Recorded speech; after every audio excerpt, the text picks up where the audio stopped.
Could you explain why Peter appears to have relinquished the leadership role in Acts 15, and why there is no mention of the casting of lots for James as there was with Matthias?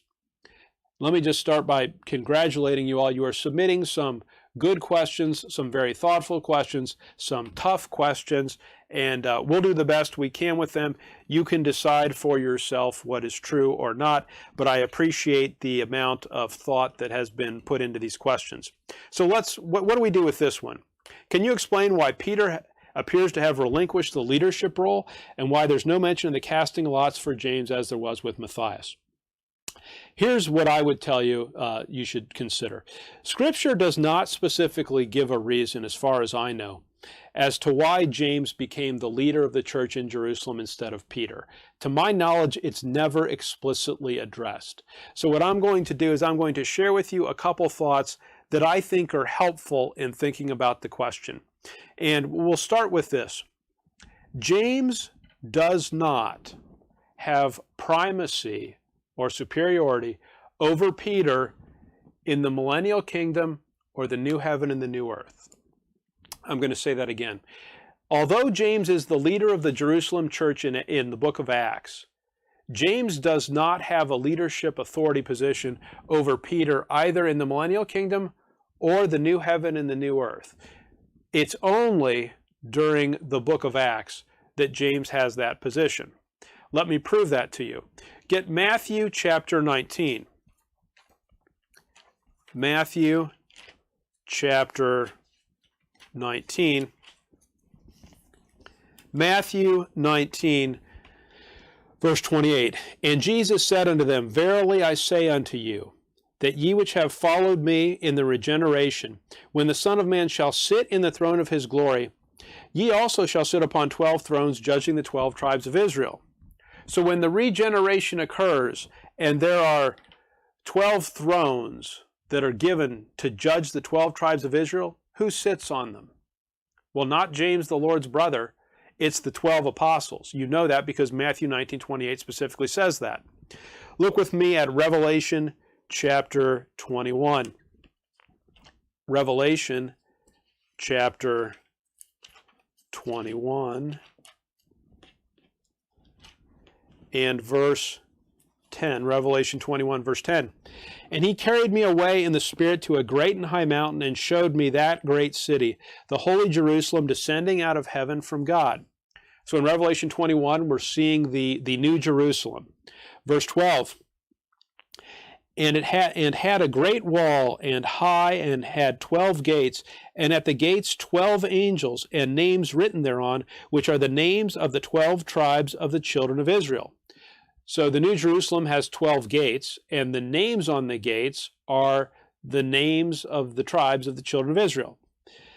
Verse 14, and the wall of the city had 12 foundations, and in them the names of the 12 apostles of the Lamb.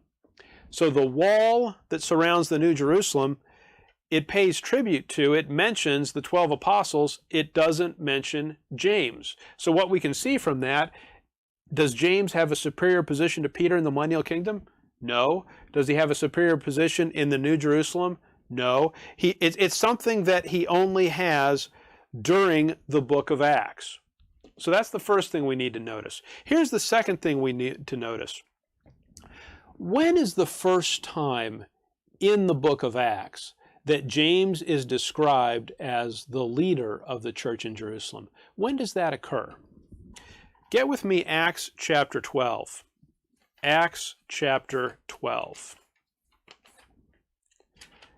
Acts chapter 12. And look with me at verse 17. Acts 12:17. But he, beckoning unto them with the hand to hold their peace, declared unto them how the Lord had brought him out of the prison. And he said, Go show these things unto James and to the brethren. And he departed and went into another place. Now, if you read the book of Acts and you search for the word James and you see the appearances where James appears, this is the first time that James would be thought of as in a leadership role, as having a role of some rulership importance in the nation of Israel. Now notice with me Acts chapter 12, verse 1. Now about that time Herod the king stretched forth his hands to vex certain of the church, verse 2, and he killed James the brother of John with the sword. So in Acts chapter 12, verse 2, James, the brother of John, who is of the 12, he's killed at that time. So in Acts 12:17, when we see this instruction to go tell James, well, that's not the James that just died several verses before. That's James, the Lord's brother. So Acts 12:17 is the first time that you see James, the Lord's brother, in a position of authority. Well, why is that significant? I'm going to suggest this to you. Acts 12 is after Acts 9. Acts 9 is where the Apostle Paul gets saved, and Acts 9 is where the diminishing of Israel begins. And if you would think about this with me, Romans 10 says, "The word is nigh thee, even in thy mouth." And here's what happens in this world. People testify to the truth of the Bible from their own mouth, and they don't even realize it. To give you one example, when you're mad at someone, you may tell them, "Go jump in a lake." Well, why would you tell them to jump in a lake? Lakes often are nice to jump into. They're a fun place to go water skiing. They can be a relaxing place to bathe. Why would you tell someone to go jump in a lake? And for that matter, why don't you say, "Go jump in a pond or a pool or a lake or a stream"? Well, the reason why people say, "Go jump in a lake," is what they're really saying in their heart is, "Go jump in the lake of fire." In other words, go to hell. Now, what's happening there is people, by their very words, are testifying to the truth of the Bible because of course we know there is a lake of fire. Now what's fascinating is this. The world uses the expression, "We robbed Peter to pay Paul."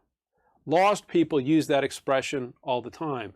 They never say, "We robbed Jim to pay Fred." They never say, "We robbed Bert to pay Ernie." They never say that. They always say, "We robbed Peter to pay Paul." And the reason why they say that is this. If you just read the book of Acts, in Acts chapter 2, who's the most important person in terms of the leadership of the kingdom church? Well, it's obviously Peter. It's described as Peter standing up with the 11. At the end of the book of Acts, do you even read about Peter? You don't. In fact, Peter's name doesn't even appear in the book of Acts after Acts 15, verse 7. And the reason why is what God did is God put the kingdom program on hold, and he instituted the dispensation of grace. When God instituted the dispensation of grace, who was the apostle of the Gentiles? Who was given the revelation of the mystery? It was Paul. So when you read the book of Acts, you can see there's a switch. There's a switch from Peter being the lead human character to Paul being the lead human character. And that's why people say that we robbed Peter to pay Paul. So think about this with me if you would. The first time that we see James mentioned prominently, it's in Acts chapter 12. It's after Acts 9. It's after the diminishing of Israel has begun. It's after the robbing of Peter has started to occur. We don't see James being in a position of priority before that. So what I would suggest to you is what you see happen in the book of Acts is just as you see the fall and diminishing of Israel, you see the fall and diminishing of Peter's authority. Now, let's be clear. Will Peter ultimately have his position of authority? Yes, he will. It just didn't happen during the book of Acts. I would suggest to you that's why James rises to a position of prominence. It's because Israel and Peter are diminishing at that time. Now let me deal with the second part of the question. Why didn't they cast lots to select James? And my answer to that would simply be that not every decision that the Kingdom Church made involved the casting of lots. If you read about the decision they made in Acts 15 at the Jerusalem Council, they didn't cast lots to decide what they were going to do. We covered earlier tonight Acts chapter 6, where they were appointing folks to be over the daily ministration. There's no record in Acts chapter 6 as to the casting of lots. So the reason they didn't cast lots, I think, is there wasn't a need to cast lots, because not every decision that was made in the book of Acts by the Kingdom Church used the casting of lots. They just didn't do that.